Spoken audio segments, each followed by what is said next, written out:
I pumped at work and had one of my employees come up to me and try to have a conversation. Oh my God, and then the look on his face. Welcome to Mom Hive, a show that's all about moms who strive to have it all, but balance none of it. Let's get to it.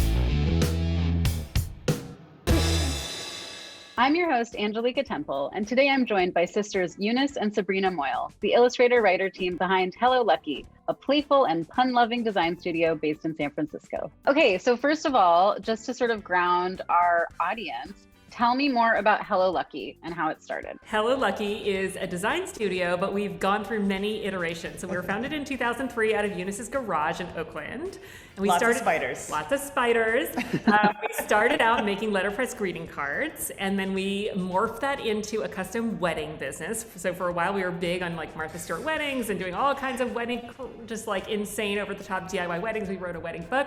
And then after we had kids, circa 2010 or so, we decided to pivot and shut down all of our printing business, our e-commerce wedding business, and just focus on creating cards and content. And then that quickly led to children's books. So now we've published, I think, 15 children's books, and that's kind of our big thing. We're a licensing design studio, so we create books, Eunice illustrates them, and I write them, and we're about to create a children's preschool television show too. So kids has become like our bread and butter and like what we realize we love doing. I love hearing how that changed, and it also feels like it really mirrored your life journey, even if it was like a little bit haphazard, a little bit accidental. It all sort of came together. Pretty much, yeah. Yep. So you each have you have two kids, Eunice, and you have... I have two. I have a 7.5-year-old, almost 8, she's turning 8, which is insane to think about, and an 11-year-old. Yes, and I have an 8-year-old and I have 11-year-old twins, all boys. All boys. Oh my gosh. Well, tell me a little bit about their personalities. My twins are fraternal twins, and they were a surprise. It was through fertility treatments, and nobody warned me that I was going to have twins, and what it would be like to have twins, so I was just shocked. We can go down a whole path about that. I didn't see her much at all for like a year. I disappeared off the face of the planet for a couple of years, so I had twins, and they're very different. They're adorable, and they're good friends with each other. And I have a daughter and a son. So my son, Jude, it's really hilarious because they're kind of like my husband and I. Like my daughter. I was going to say they're like mini you. Me. Totally. Yeah. They're like mini us's. So my son is, he's 11, he's super empathetic, and he's very like gentle and loves D&D and like video games. My husband's a video game developer, so and loved D&D, and he's just like a very sweet boy. And then my daughter is basically sass on a stick, and like it's just like toxic. Not like you at all. Sassy, no, So my kids, so Inoki is 4.5 now, and Indira will be 2 in a couple of weeks. And so they're real humans now. They have personalities, but it's so interesting hearing about like your older son too, because Inoki is definitely like steadier. And then the second kid is a psycho. Like she's awesome. The second kid thing is I have a lot of friends where like the first kid is super mellow, super thoughtful, and the second kid is like completely nuts. The second kid is like, I always describe her, she runs hot. It's all everything. Same. I'm like, whoa. So we went to the dentist finally, like for the first time with my 4-year-old. Like we had made the appointment at the beginning of the pandemic. Anyway, don't judge me. So we go. I've got dentist stories. The dentist calls potential cavities sugar bugs. We've gotten that. So I didn't know about that. So now she's like horrified about sugar bugs. And the other day, I don't know, we were like camping or we were on a trip. I forgot a toothbrush. I don't care. I'm like, it's fine. She's like, the sugar bugs are going to attack me in the night and my teeth are going to fall out. And I was like, dude, it's not true. Like, it's better to brush your teeth, but it's okay. Like, it's not. I think like a mouthful of bugs. It's pretty I had my toothbrush, but I pretended I didn't. I was like, we're not brushing teeth tonight. Which is amazing that I'm convincing her not to brush her teeth. That's a good way to turn it around. I was like, I don't know what to do with this. Like, don't be afraid. I just got done having to take my daughter, who turned out what was a cavity that I put off over the pandemic because it just seemed like turned into a baby root canal. So I was like, oh, that's awesome. My gosh. On the plus side, she is now brushing her teeth very seriously. Before it was like a constant nightmarish battle. So now she's like, do I need to floss? I'm like, yes, you do. My kids, I feel like, are borderline feral sometimes. You'll need to bring in an expert. You'll need to interview an expert. I know how often they really need to shower. Oh my gosh. Oh no. Okay, bath time is like, we wash hair once a week. Oh yeah. Yeah. That's a lot. That's pretty good. That's pretty good. I mean, but I remember in the beginning, like we give Anoki a bath every night as part of her bedtime routine. Indira's like lucky if she gets a bath every 2 weeks. I mean, Same. it's like a joke. Well, Imogen definitely gets the baths more often because she has the hair that turns into dreadlocks like as soon as you look at it sideways. So I'm having to learn how to deal with long hair, and I realize now, like I always accuse my mother of letting her OCD take over because she used to give our haircuts all the time, and I had really short hair my whole childhood, and I was convinced it was because she couldn't let go of getting the line perfectly straight. I'm pretty sure it's because I have the same hair, and it's like a dreaded nightmare all the time, and she probably just took the towel like really early. Okay, back to our questions. I have official questions for you guys. We're just chatting. Okay, so obviously your kids have influenced so much of your work.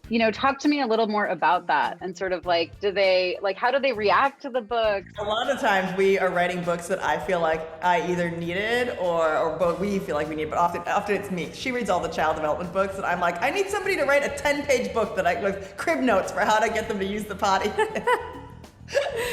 Yeah, so I mean, a lot of times the books have been inspired by the books we wish we had as kids. So we've written a potty training book, a book called Kindness Rules, which is all of like the manners and kindness type things. We've written a book about mindfulness. So a lot of times the books are inspired by like, okay, we want to teach our kids these basics, but we need a teaching tool. And our kids definitely read the books, and they're the inspiration behind the characters. Like we have this book called Goodnight Baboon, which is all about the bedtime routine. And like this little baby does not want to go to bed. He's always up to all kinds of antics. Very and it counts down from 10 to 1 to one big hug.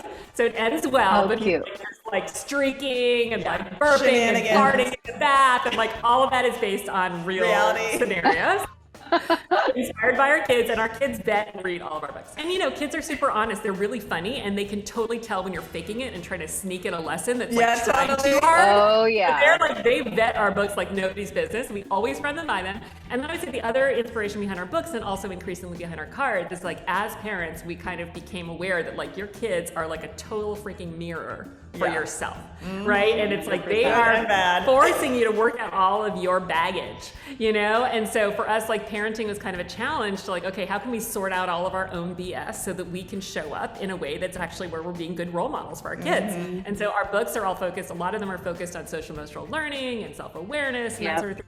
We know that when we read our kids' books over and over again, they're like mini mantras for ourselves. Like we're internalizing these lessons as well. And so we a lot of these books are inspired by like wanting to become more self-aware, grounded people so that we can be better role models for our kids. I love that. And I think I have learned so much about myself as a parent.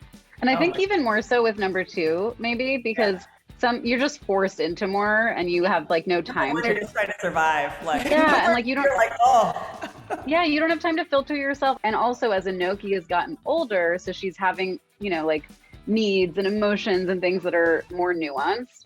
I am like fully unpacking myself, and I'm like, whoa.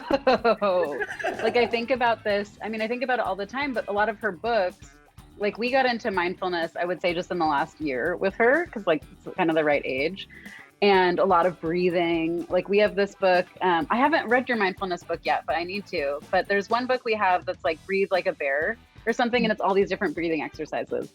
And we call it back so often that now we don't do timeouts, but we do resets where you take some deep breaths, and I do them.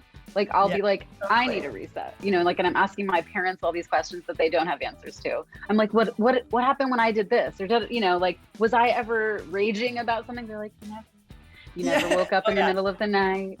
Our parents totally have like it's extremely edited history. Like I was such a pain about eating, like such a pain. I have tons of memories of like chewing my food and then spitting it out on the napkin. Stuck at the dinner table till 10:30 because I was talking so much I never ate my dinner, etc. And my daughter is like a really not a picky eater but just a challenging eater. And my mother's always like, well, you never were like this. I'm like, lies, man, lies.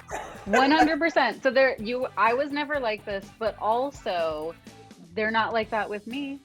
Yeah. Like when grandma watches the kids, they do everything exactly right. And I'll be like, if this happens, this, if this happens, they're like, none of it happened. No one cried. No one pushed back. Everyone, they put themselves to bed. I'm like, no. Our mother is coming to visit soon, and my daughter was like eating spaghetti with her hands. She's almost 8, like with like one leg up with her hands and like eating like an animal. And I was like, please, I'm just asking you, like, if you value my mental health and you don't want to be judged for the rest of my life by grandma, can you please pick up a fork? And I was amazed because she like looked at me and picked up a fork and started eating normally. I'm like, oh, Holly, thank you. What does your survival mode look like when it's crazy stressful and all the last minute stuff comes up? I feel like I give myself a lot of breaks. So I'm like, if something crazy happens, I'm like, you know what? If my kids need to be in front of the iPad for 8 solid hours, that's fine. Like, I just give myself permission to drop like being the perfect mom. I mean, I'm never the perfect mom, but like attempting to be a more perfect mom. I like will drop that, or I'll drop like, I'll be like, all right, this deadline is gonna have to go back. Like, I try to like bring it down, the chaos level down by like editing out the stuff that's not crucial in that moment, I think. Yeah. The same for me, and for me, it's the thing that is the last to go is my self-care. It's my therapist appointment, or it's my like working out just at least once. I do not give that up, because I know if I give that up, then everything's gonna fall apart. I used to always rather let that go first. Yeah, that usually is what goes first, right? You're just like, oh, it's fine. Exactly. I would rather push back a deadline or cancel a play date or cancel plans with a friend than give up my like couple hours every week that it's like my dedicated me time where I can just like reboot and recharge, and also to gain perspective, because I feel like when things are melting down, it's when I'm losing perspective and getting too caught up in stuff, and you just need to zoom out, and like getting that perspective is the key to getting through those periods. So that's why I like do not budge on those things. I agree with that. I used to be the exact opposite. I used to be like, well, I don't really need to go like work out or whatever, and so I didn't for years and years. And I think actually it was the pandemic is one of the things that got me like exercising pretty regularly, like most days. And now I really try not to give that up, because it improves my mood. It allows me, I can think about what I really need to be working on while I'm doing it, and actually sort of like stepping away and stepping out of what I'm obligated to do actually is really important to getting it done. And often I can do whatever it was that is due faster, more efficiently if I've walked away first and then come back to it, instead of just like a hamster spinning wheels panicking, Okay, shifting gears to your childhood a little bit. You grew up living in so many places, in Asia, Africa. I honestly, I forget where else, but you can list them off. A couple questions. How often do you travel with your own children? And what parts of your childhood are you trying to replicate for them? Yeah, so our dad was a diplomat and our mom is from Taiwan. And so we grew up every we moved every 2 to 3 years, mostly in Southeast Asia, and Africa. So China, Taiwan, Malaysia. And we travel, pre-pandemic, I would travel at least once or twice a year with my kids outside the country. We're both married to Brits, and so we have family overseas, so we go to see family, but also sort of more, they're not quite old enough to do adventure travel yet, but definitely soon be able to do more adventure travel. When they're little, you kind of just do whatever's convenient, beach vacations, whatever, but still trying to get out of the country. But I feel like Eunice has gone the farthest in terms of really trying to replicate the way we grew up, because we grew up and immersed ourselves in different cultures and went to the international school locally, but very much we're often immersed in local culture. So my kids are they're at a French, it's basically the French public school system, but in the United States. So that's been awesome, because they've been bilingual since birth, basically. And then like I think we do the same. Like we probably would travel once a year with the kids. We'd almost always have to go to the UK, so then we would try to go from there. And I basically became fluent in French through my kids. Amazing. But it's been great, because it's actually a really excellent language to know for travel, because they speak it in so many places. And so that makes it really interesting, and interesting places like Senegal is on my list, for example. I would love to go to Senegal. And so then we basically picked everything up and moved to France for a year, a couple years ago now, I guess. And that was a really awesome, amazing experience. All right, we've just got a few minutes left, so let's dive right into some rapid fire. Yeah. Sounds good. Okay. What is the weirdest place you've pumped? I pumped at work and had one of my employees come up to me and try to have a conversation. Oh my God, and then the look on his face. Yes. He's like a 25-year-old dude. That I was at my computer just chatting, he comes up to my desk and I'm pumping away while I'm working. Like, no big deal. He kind of out when he realized I was pumping, He didn't say anything, but the look on his face was like, what the is happening right now? What do I do? What do I do? And that's what you can do when you're the boss. So you can do it, right? And I remember a story about her flying and being seated next to a very like old school Indian businessman and like busting out the pump and throwing the scarf over and being like, like what's happening right now? There is no shame. I'm all about normalizing all aspects of motherhood. Yes. I don't remember any like breast pumping moments, but I definitely had one giant boob and one little boob because when I was really a workaholic when Jude was born, I would have him on the nursing pillow and only nurse on the side that didn't have my Wacom tablet pen, so I had like one enormous boob. Oh my gosh, that's amazing. I mean, that's good. You know, if your boobs were already a little bit different, you could sort of use it. Like even it out by breastfeeding according to boob size. Oh my gosh. No, I pumped unapologetically everywhere. That she should start selling her breast milk on Etsy or eBay or whatever, because she pumped so much. She was like a pumping machine. Twins. Oh yeah. Oh my gosh. I cannot imagine. I mean, I remember one of my most devastating moments was, I mean, we've all lost breast milk, right? So I was getting ready to go back to work with Indira. And so I was pumping, like doing a bunch of extra pumping, right? Like I was still breastfeeding and doing like upping my shit. And I think I had like 100 ounces of milk, right? Frozen. I was storing half of it at my office, in my office freezer, because I just didn't have enough room. And that's when the wildfire stuff was going on. This was not last year, the year before. And so we had no power for 4 days. And I just had to dump the milk. And I was just like, no. I was like, I've worked so hard. It was so horrible. I used to like to pump because that was my excuse for like being by myself for like an hour and reading a book. Like, oh, I have to pump. I'm sorry. I'm like, I can't play. Okay, what's a recent proud mom moment? I think for me it was just this morning in the car. I mean, I feel like I have a very honest and good relationship with my kids, and I just was driving my 11-year-old to camp, and I just said, you know what, Alice, I really appreciate you. And he's like, you know what, Mom, I really appreciate you too. You know, and it was just like one of those moments where I just felt like all's good, you know. And also I asked my kids yesterday, I was like, how are we doing as a family on a scale of 1 to 10? They were like, you know, an 8. Things are good, you know. So I'm like, that's good. So yeah, I think the proudest moments are really when my kids are like honest and are able to reflect on how things are going and be open about saying like how they're doing and appreciating, you know. I don't know. Yeah. I mean, I think similar. Like, I mean, I'm quite proud of the fact that we have like, you know, I know you're not supposed to be, you know, friends with your kids or all whatever they always say, but I feel like we have a really good balance of being like buds, but at the same time, like I am the boss and like what I say goes. And you know, I'm always very, very direct and honest with them. So if they ask me questions, I'm like, you know, I'll give them the truth. I won't sugarcoat it. I'll totally give them the truth. So I don't know, there's always stuff like the other day I was in the car with my son and we love to listen to this podcast called Ologies. It's hilarious. Ooh. It's from an alley. It's like their science podcast, but they're just hysterical. Yeah.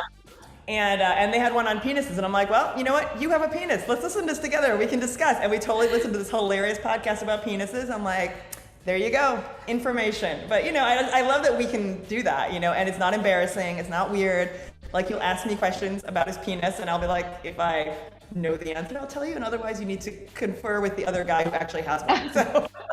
Well, now that you brought up penises, I am going to tell you one of my proudest moments for Inoki, which has to do with humor and words, where we were on a long drive and she had like just puked and we'd gone, you know, as it goes, and we'd gone through cleanup. So then I was like, okay, I need to be in like heavy entertainment mode. This girl cannot watch a screen like for the rest of this drive, you know? Right.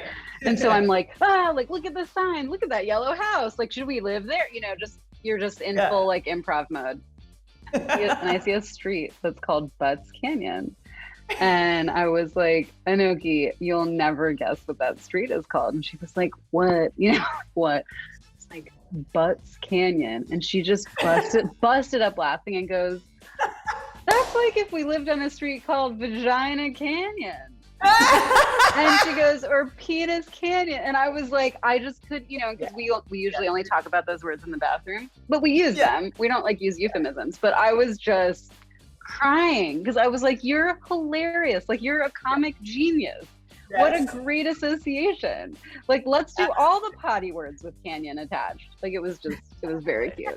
Oh yeah, I'm really big into developing my kids' sense of humor. So like, we will watch like probably stuff that's not entirely appropriate for their age, but like my son like loved Brooklyn Nine-Nine, for example. And I'm like, if you have a sense of humor like Andy Samberg, like I will have succeeded. Yes, it's so good. Okay, what is the worst mom advice you've ever received? Well, when my kids were like 2 and 3 and I was quite desperate because I had twins, I was desperate to try to get all the tantrums under control. I think I was watching like Super Nanny or something. It was like, oh, British Nanny, I'm gonna, she seems so together, Mary Poppins-esque. And she had this thing called the naughty step.